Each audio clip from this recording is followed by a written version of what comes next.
ఎంతమంది ఎమ్మెల్యేలు ఉన్నారు? 29 మంది రిజర్వ్డ్ ఎమ్మెల్యేలు ఉన్నారు.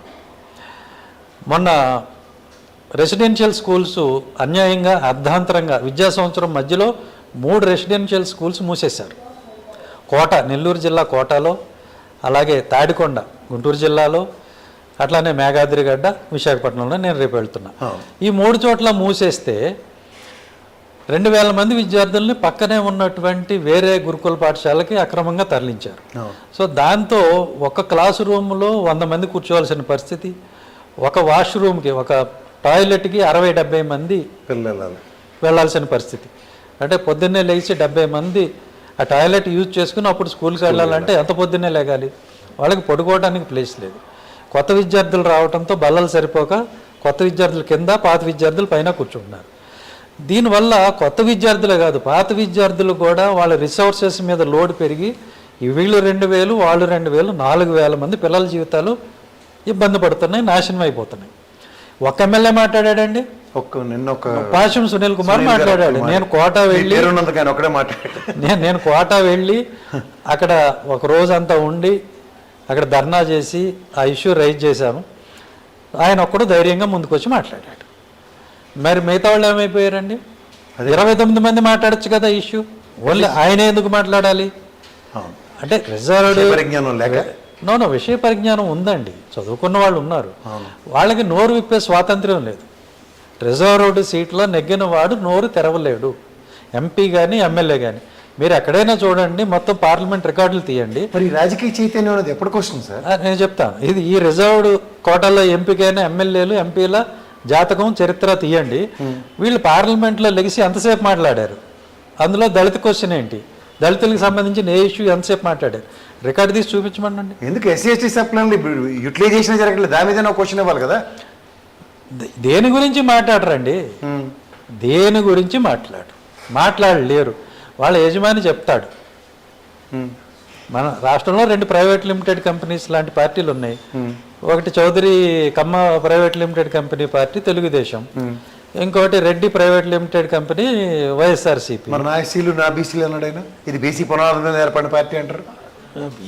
ఇప్పుడు 100 చెప్తారండి. ఇప్పుడు ఇదేమిటి, దీన్ని ఏమంటారు, జిందా తిలిస్మాత్ ఉంటుంది. క్యాన్సర్ దగ్గర నుంచి జలుబు దాకా అన్ని తగ్గిస్తుందని చెప్తాడు. మీరు నమ్ముతారా? నమ్మాలి. మీరు చెప్పిన దాని నమ్మాలి. మీరే నమ్మి మోసపోయారు. ఇవన్నీ మార్కెటింగ్ అండి. ఇప్పుడు కాంగ్రెస్ పార్టీకి కట్టుబానిసల్లాగా ఓట్లు వేశారు. ఒక ఎస్సీ అన్న చీఫ్ మినిస్టర్ అయ్యాడు, ఒక దామోదరం సంజీవయ్య పేరు చెప్పుకోవటం, అంతే కదా. 2 ఏళ్ళు, ఆ 2 ఏళ్లలో ఆయన అద్భుతాలు చేశాడు. మరి ఇంత గంపగుత్తుగా ఓట్లు వేసినందుకు వీళ్ళు ముఖ్యమంత్రులే కాలేకపోయారు. ఓకే, సో ఇవి ఉన్నాయి 2 ప్రైవేట్ లిమిటెడ్ కంపెనీలు మన రాష్ట్రంలో కానీ దేశంలో. Excellent question sir. ఇప్పుడు నియోజకవర్గంలో SC/ST రిజర్వ్డ్ నియోజకవర్గంలో ఉదాహరణకు తెలుగుదేశం లేదా వైసీపీ మీరు అన్నట్టు ఎవరినో ఒక కేటగిరీని తెచ్చి నిలబెడుతున్నప్పుడు అక్కడ ప్రాథమిక అవగాహన, ఒక చైతన్యం అన్నది ఆ ప్రజల్లో ఎందుకు రావట్లేదు? అంటే దీనికి చాలా ఫ్యాక్టర్స్ ఉంటాయి. ఫస్ట్ ఆఫ్ ఆల్ ఏంటంటే నెగ్గే పార్టీకి ఓటేయాలి అనేటువంటిది ఆలోచన. దాంతో అందరూ కులాలన్నీ కూడా ఇటు అటు అగ్రిగేట్ అయిపోవటం, అది పెద్ద ప్రాబ్లం. మరి ఇంకెప్పటికి చైతన్యం వస్తుంది సార్? వస్తుందండి, డెఫినెట్గా వస్తుంది. రాబట్టే మాయావతి గారు చీఫ్ మినిస్టర్ అయ్యారు, తర్వాత ఇప్పుడు విజయ్ అయ్యాడు. అట్లా వస్తుంది డెఫినెట్గా. అంటే మనం పని చేస్తూ ఉంటే దెబ్బలు తగులుతాయి, బట్ లేచి నిలబడతాం, ఖచ్చితంగా జరుగుతుంది. ప్రయత్నం అయితే ఆపకూడదు. ప్రయత్నం ఆగిపోతేనే ఓటమి, ప్రయత్నం అయితే ఆగకూడదు. దళితుల్లో చైతన్యం వచ్చింది కాబట్టే, ఫర్ ఎగ్జాంపుల్ ఆత్మకూరు అని నెల్లూరు జిల్లాలో ఒక నియోజకవర్గం ఉంది. అక్కడ ఎన్నిక జరిగింది, బై ఎలక్షన్. ఎవరో ఒక మేకపాటి ఆయన ఎవరో చనిపోతే, నాకు తెలియదు, మా కార్యకర్త ఒక ఆయన నా ఫోటో పెట్టుకొని పోటీ చేశాడు.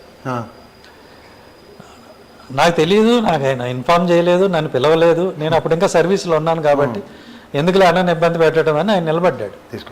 ఆయనకి ఒక 6000 ఓట్లు పైనే వచ్చినాయి.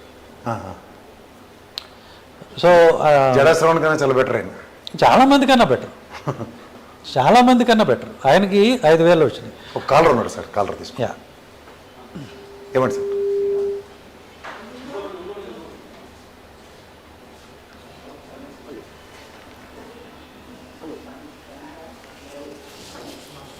సమీర గారు నెల్లూరు నుంచి